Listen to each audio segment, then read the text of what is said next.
Herzlich willkommen im Kigo! Und? Wie war es in der Schule? Endlich wieder einmal unter Menschen sein, war sicher cool, oder? Heute fahren wir weiter mit der Serie Felsenfest. Wir wissen jetzt, dass Jesus ein für alle Mal auf dem Steinaltar für alle unsere Schuld gezahlt hat und dass wir deswegen seine Gerechtigkeit bekommen haben. Wir wissen auch vom letzten Mal, dass wenn wir uns entscheiden, für Jesus zu leben, so wie der Paulus, wir ein neues, lebendiges Herz bekommen. Und heute wollen wir schauen, was sich an unserem Status ändert. Rebecca, was hast du momentan für einen WhatsApp-Status? Du meinst die Stories, die man auf WhatsApp machen kann? Kennen ihr die? Da kann ich ein Bild oder ein Video drauf tun und dann sehen alle, die meine Nummer haben, was ich gerade mache. Also das Letzte, was ich als Status hatte, ist, dass man die Kigo-Videos online schauen kann. Aber was bedeutet eigentlich Status?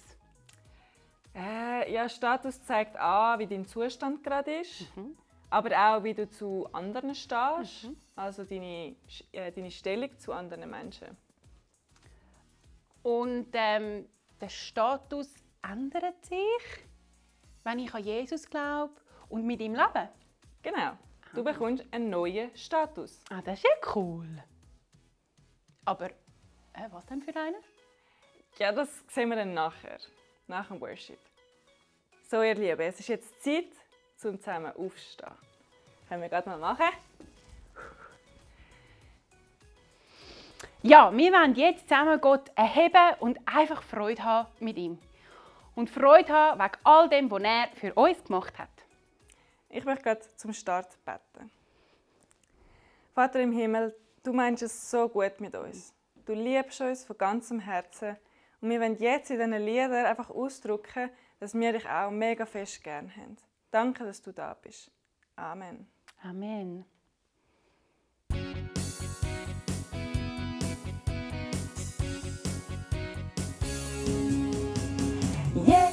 Jesus ist grösser. Jesus ist stärker. Jesus ist besser. Er ist der beste Freund, den es gibt. Jesus ist grösser. Jesus ist stärker. Jesus ist besser. Er ist der beste Freund, den es gibt. Nicht aber auch gar nicht übertrifft ihn. Nicht aber auch gar nicht ist ihm schwer. Nicht aber auch gar nicht kann man seine Liebe nehmen. Nein, nein, nein, nein. Nicht aber auch gar nicht übertrifft ihn. Nicht aber auch gar nicht ist ihm schwer. Nicht aber auch gar nicht andere dran. Jesus ist und bleibt der Größte. Oh yeah. Jesus ist grösser. Jesus ist stärker. Jesus ist besser. Er ist der beste Freund, den es gibt. Jesus ist grösser. Jesus ist stärker. Jesus ist besser. Er ist der beste Freund, den es gibt. Nicht aber auch gar nicht übertrifft ihn. Nicht aber auch gar nicht ist ihm schwer. Nicht aber auch gar nicht kann man seine Liebe nehmen. Nein, nein, nein, nein. Nicht aber auch gar nicht übertrifft ihn. Nicht aber auch gar nicht ist ihm schwer. Nicht aber auch gar nicht andere dran. Jesus ist und bleibt der Größte. Oh yeah. Jesus ist grösser. Jesus ist stärker. Jesus ist besser. Er ist der beste Freund, den es gibt. Jesus ist grösser. Jesus ist stärker. Jesus ist besser. Er ist der beste Freund, den es gibt.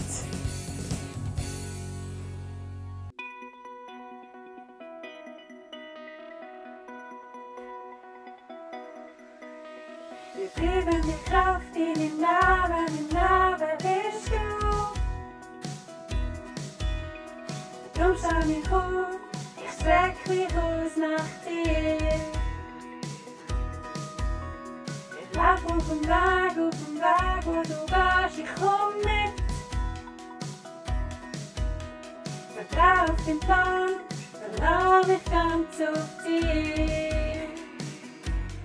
Ich vertraue dir mein Leben an, du bist der Fels, wo ich draufstehe. Ich weiss nicht ganz in deiner Hand für immer. Ich vertraue dir mein Leben an, du bist der Fels, wo ich draufstehe.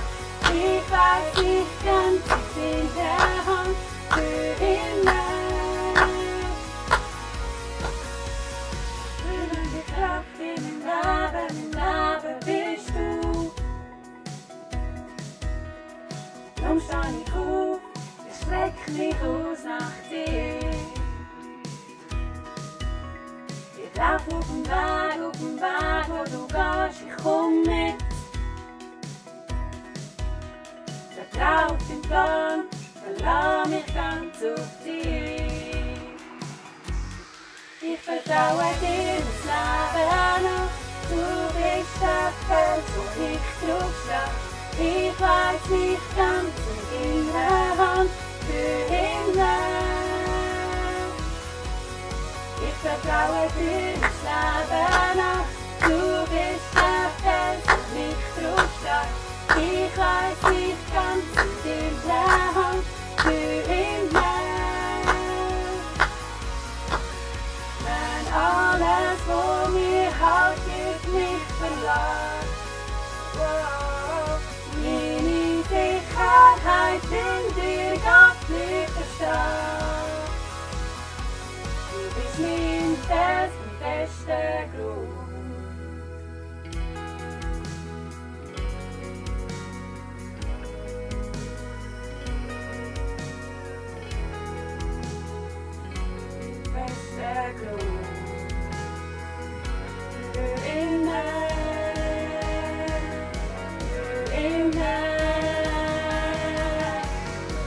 Vertraue dir das Leben an, du bist der Fels, wo ich draufstehe. Ich weiss nicht ganz in deiner Hand für immer. Ich vertraue dir das Leben an, du bist der Fels, wo ich draufstehe. Ich weiss nicht ganz in deiner Hand für immer.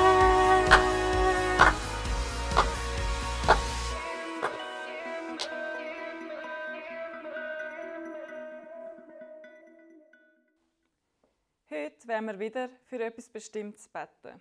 Und zwar wollen wir für alle von euch beten, die krank sind.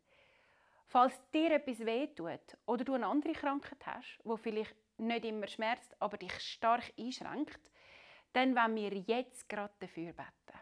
Betrifft dich das? Falls du etwas hast, dann leg doch jetzt deine Hand genau dort hin, wo du den Schmerz hast. Falls du mega gesund bist und dir nichts fehlt, dann darfst du jetzt mit uns zusammen beten. Und wenn du willst, darfst du deine Hände so ausstrecken, als Zeichen, dass du für jemanden betest. Lieber Gott im Himmel, du bist ein Gott, der Wunder tut. Und dir ist alle Macht gegeben. Und danke, dass wir jetzt all diese Kinder dir anbringen dürfen, die noch mit Schmerzen haben oder die krank sind. Und wir bitten, dass du sie berührst, dass du sie gesund machst und dass du sie heilst. Du kannst es tun, weil dir alle Macht gegeben ist und du der Arzt von allen Ärzten bist. Danke viel mal, dass du jetzt eingreifst. Amen. Hey, falls dein Schmerz jetzt weggegangen ist, dann würden wir uns mega freuen, wenn du uns das mitteilen könntest. Falls dein Schmerz noch da ist, dann beten wir einfach weiter dafür. Ihr dürft uns gerne eure Anliegen mitteilen. Es können auch andere Sachen sein, die euch beschäftigen. Dann beten wir gerne für euch beten. Hey, vorher hast du doch von deinem Status erzählt. Also, wie verändert sich jetzt der, wenn wir mit Jesus unterwegs sind? Also zuerst muss ich kurz etwas erklären, damit wir das verstehen. Es gibt eine natürliche Dimension. In dieser natürlichen Dimension haben wir Eltern, also das Mami und ein Papi. Dann gibt es aber auch noch eine übernatürliche Dimension. Oder man nennt es auch die geistliche Ebene. Wenn wir an Jesus glauben, dann verändert sich dein Status eben in dieser geistlichen Welt. In der natürlichen Dimension verändert sich nichts. Also du hast immer noch deine Mami und deinen Papi. Aber die übernatürliche geistliche Dimension verändert sich komplett. Also das heisst, bevor wir mit Jesus leben, sind wir im geistlichen Sinn Waisenkinder. Wir machen, was wir wollen, sind also ohne einen Vater, der uns unterstützt und beschützt. Genau. Und durch den Glauben an Jesus verändert sich die geistliche Natur komplett. Wir bekommen eine neue Identität, einen neuen Status. Wir schauen gerade mal zusammen in der Bibel an, was genau passiert. Und zwar könnt ihr den Galaterbrief suchen. Der steht gerade nach dem Korintherbrief im Neuen Testament. Und dann könnt ihr zum Kapitel 3 gehen und den Vers 26 suchen. Willst du vorlesen? Dankeschön. Also, Vers 26. Und so seid ihr alle Kinder Gottes durch den Glauben an Jesus Christus. Ey, so cool. Und was denkt ihr? Was ist jetzt unser neuer Status? Ja, genau. Wir sind nicht mehr Waisenkinder, sondern durch den Glauben an Jesus Christus sind wir Kinder Gottes. So cool. Bist du ein Kind von Gott? Ja, wenn du dich für ein Leben mit Jesus entschieden hast, dann bist du jetzt ein Kind von Gott. Und was bedeutet das jetzt für mich? Dafür erzähle ich eine Geschichte. Die Geschichte steht aber nicht in der Bibel, aber es ist wie ein Gleichnis, das das sehr gut erklärt. Es war einmal ein Bub, der kleine Diego. Der hatte keinen Vater und keine Mutter. Er war ganz einsam und allein. Er musste betteln, damit er Essen bekommt.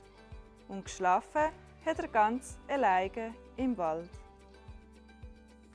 Eines Tages ist der König vorbeigelaufen.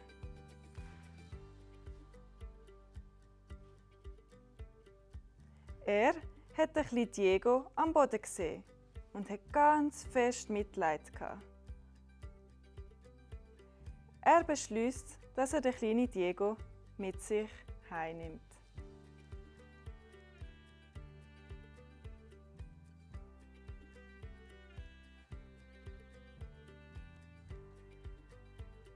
Sein Zuhause ist nämlich eine feste Burg, die auf einem mächtigen, festen Fels steht. Dort kann niemand am Bub etwas antun. Dort ist er in Sicherheit.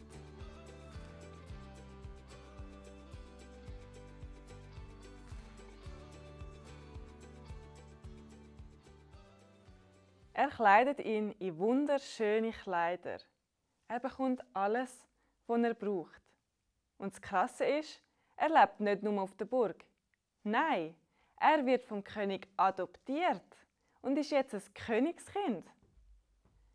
Er hat einen neuen Vater bekommen.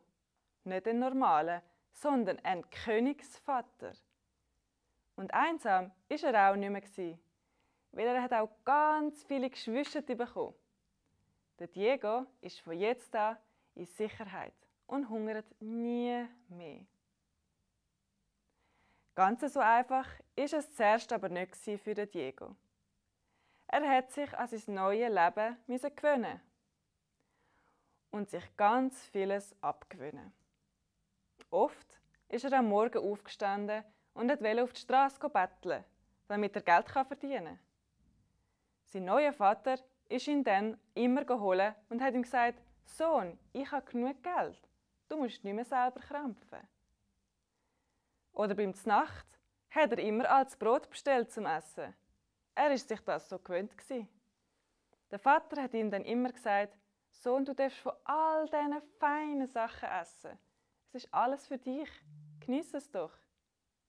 Oder wenn der Diego ein Problem hatte, hat er es immer selber versucht zu lösen. Bis dann der Vater gekommen ist und gesagt hat, «Mein Kind, ich bin jetzt da für dich und möchte dir helfen. Du musst mich nur rufen.» Aber mit der Zeit hat der kleine Diego all diese Sachen angefangen zu lernen und machen. Und so ist es ihm immer besser gegangen. Er hat angefangen, seinem Vater zu vertrauen und hat gelernt, was es heisst, ein Kind vom König zu sein. Oh wow, krass! Vom bettelnden Waisenkind zum Königskind auf der sichersten Burg, die es weit und breit gibt. Wenn wir also Kinder Gottes werden, dann geht es uns ähnlich. Wir werden von Gott in seine Familie adoptiert und alle anderen Christen werden zu unseren geistlichen Geschwistern. Als Kinder von Gott verändert sich einiges, was wir aber zuerst lernen müssen. So wie es der kleine Diego gelernt hat. Wir sollen lernen, dass unser Vater im Himmel unser Versorger ist. Dass er nur das Beste für uns will und wir ihm darum vertrauen können. Wir sollen aber auch lernen, dass er uns bei allen Problemen hilft und wir ihn darum immer gerade zuerst um Hilfe bitten, bevor wir selber versuchen zu lösen. In der Bibel wird unser himmlischer Vater oft mit etwas verglichen. Das steht im Psalm 31,4. Dort steht: Du bist mein schützender Fels und meine Festung. Er ist unser Fels. Und ein anderes Wort für Festung ist Burg. Was hat eine Burg auf einem Fels für Eigenschaften? Was denkt ihr? Sie hat dicke Mauern. Sie ist unbezwingbar. Kein Feind kann eindringen. Sie beinhaltet alles, was man braucht zum Leben. Sie hat meistens einen König oder einen Fürst, der auf einem aufpasst. Genau, und so ist er unser himmlischer Vater. Bei ihm sind wir sicher. Wir haben alles, was wir brauchen und er passt auf uns auf. Ganz konkret, was für Probleme könnten auf uns zukommen im Alltag, wie eben so Feinde auf eine Burg könnten zukommen?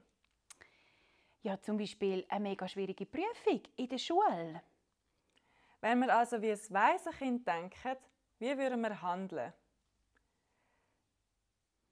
Wir wären ständig nervös, wüssten nicht, was lernen, wir hätten keine Lust zum Lernen. Und wenn wir wie ein Königskind denken? Ja, dann würden wir Gott um Hilfe bitten. Dann wären wir nicht mehr nervös und er würde uns helfen, dass wir das Richtige lernen. Oder stell dir vor, jemand von deiner Klasse stellt dich vor allen bloß und blamiert dich. Wie würdest du als Waisenkind reagieren? Ich wäre traurig und würde glauben, dass ich nichts wert bin.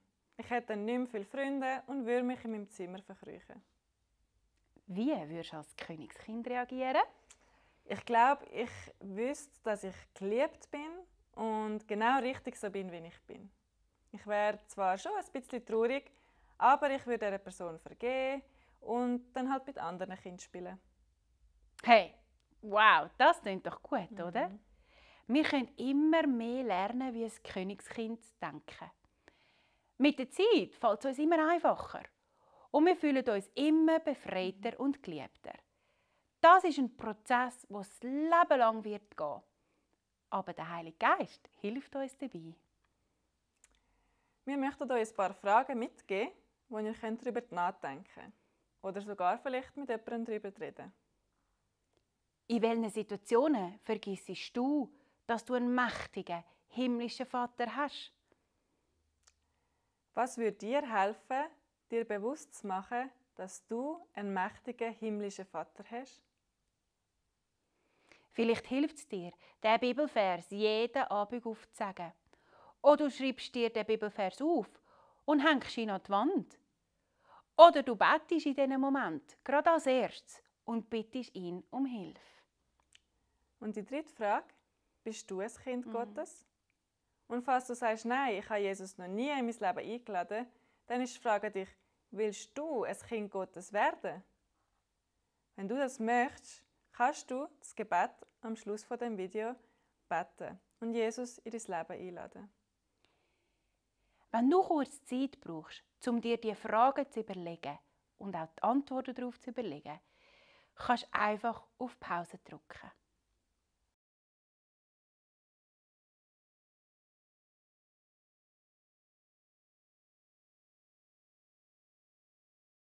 Und jetzt dürfen ihr gerade mit uns zusammen aufstehen. Eine Art zum Verinnerlichen, wie unser Vater ist, wenn wir den Bibelvers auswendig können. Und das geht am einfachsten natürlich mit Bewegungen. Yes. Und das wollen wir gerade zusammen machen. Ich tue euch den ersten Vers nochmal lesen. Gott, du bist mein schützender Fels und meine Burg. Psalm 31, 4. Genau. Und das werden wir so in einem Rhythmus sagen, so wie sie es jetzt gerade gemacht hat. Bei Gott könnt ihr aufzeigen, dann du bist, machen wir so einen Kreis, mein schützender Fels, den Fels so wie runterschlagen, und meine Burg mit Kraft raus. Und dann sagen wir Psalm 31, 4 und dann könnt ihr irgendeine Bewegung machen, die ihr wollt. Ihr könnt so machen. Also Psalm 31, 4. Also, jetzt machen wir es zusammen. Gott, du bist mein schützender Fels und meine Burg. Psalm 31, 4. Gerade nochmal. Gott, du bist mein schützender Fels und meine Burg. Psalm 31, 4. Sehr cool. Und diesen Vers kannst du jetzt daheim weiterhin üben. Denkt daran, uns eure Gebetsanliegen zu schicken. Macht's gut und wir wünschen euch eine ganz gesegnete Woche. Tschüss miteinander.